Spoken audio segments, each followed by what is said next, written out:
नमस्कार, हमारे इस यूट्यूब चैनल पर आप सभी लोग का हार्दिक अभिनंदन है। जो लोग हमारे चैनल पर नए हैं, चैनल को आप लोग सब्सक्राइब कर लीजिए। रेड कलर का बटन दिख रहा होगा। आज का हमारा विषय है मोक्ष रेखा। आज हम इस विषय के बारे में चर्चा करेंगे। हथेली पर कौन सी रेखा होती है जो हमें मोक्ष दिला सकती है। ठीक है, अगर आप भी अपनी हथेली का विश्लेषण करवाना चाहते हैं तो यहाँ पर नंबर फ्लैश हो रहा है 91201015। इस नंबर पर आप लोग कॉन्टैक्ट कर सकते हैं। हैंड एनालिसिस की जो फीस है 500 रुपये फीस है। तो चलिए आज का विषय स्टार्ट करते हैं। मोक्ष रेखा काफ़ी सारे लोग बहुत ज़्यादा भक्ति करते हैं, पूजा पाठ करते हैं, धार्मिक रहते हैं। अधिक से ज़्यादा भारत में, हमारे भारत में ही ना जाने कितनी जनसंख्या जो है धार्मिक है, पूजा पाठ करती है। इतना विदेशों में भी नहीं देखने को मिलता है। विदेशों में अधिक से ज़्यादा लोग मुस्लिम हैं या फिर पहला धर्म क्रिश्चियन में आता है, सेकेंड पॉपुलेशन वाला जो धर्म आता है वो मुस्लिम आता है। ठीक है, ऐसा।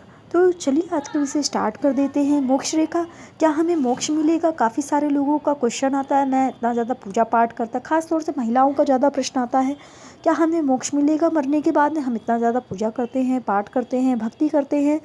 ठीक है, तो चलिए आज का विषय स्टार्ट करते हैं। मोक्ष की रेखा के लिए जो प्लैनेट्स यहाँ पर होते हैं, पहले सबसे मोक्ष रेखा के लिए यहाँ पर सूर्य की पोजीशन देखना काफ़ी ज़्यादा ज़रूरी होता है।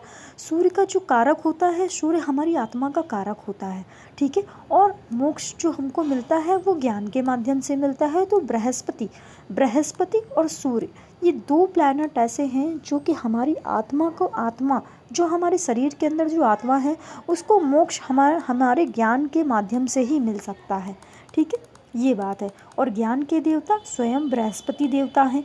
बिना ज्ञान के हमें मोक्ष नहीं मिल सकता है। हम लोग तो बुढ़ापे भर तक इंसान कुछ ना कुछ सीखता रहता है, चाहे छोटा बच्चा हो, चाहे बड़ा इंसान हो, चाहे हम सोशल मीडिया के माध्यम से सीखे, कुछ ना कुछ हम लोग सीखते रहते हैं। पढ़े प्रतिदिन हमारी ज़िंदगी कुछ ना कुछ सिखाती रहती है।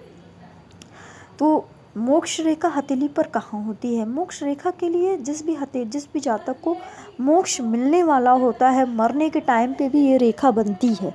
ठीक है, अप्रोक्स जब डेथ होने वाली होती है तो 6 महीने पहले ये रेखा हथेली पर साफ सुथरी देखने को मिलती है, जिसको भी मोक्ष मिलने वाला होता है। ठीक है, कभी कभी ये रेखा साधु संतों की हथेली में भी पाई जाती है काफ़ी ज़्यादा।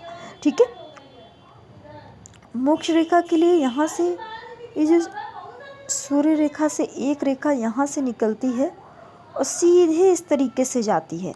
तो ये जो रेखा रहती है ये मोक्ष रेखा रहती है, जो स्वयं इसका कनेक्शन, आत्मा का कनेक्शन ज्ञान से हो जाता है।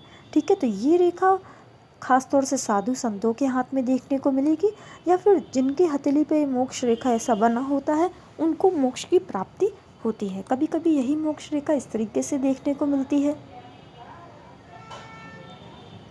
ऐसे भी देखने को मिलती है, ये भी मोक्ष रेखा है। ठीक है, कभी कभी ये होता है कि मोक्ष रेखा यहाँ तक का तो चली, फिर ये शनि के माध्यम से टूट के फिर ऐसे आगे बढ़ जाती है। तो अगर इस तरीके से अगर आपकी मोक्ष रेखा टूट गई है तो समझ लीजिए आपको मोक्ष नहीं मिलेगा। ठीक है, आपका बीच मझधार में आपकी मोक्ष रेखा आपकी टूट गई है, इसलिए मोक्ष रेखा आपकी कंप्लीट नहीं है, इसलिए मोक्ष नहीं मिलेगा। अगर ये मोक्ष रेखा अगर कंप्लीट है तो ही समझिए कि आपको मोक्ष मिलेगा। ठीक है, चलिए आज का विषय अच्छा लगा होगा आपको। बहुत ज़्यादा गूढ़ ज्ञान हमारे इस चैनल के माध्यम से मिला है। नमस्कार, राधे राधे।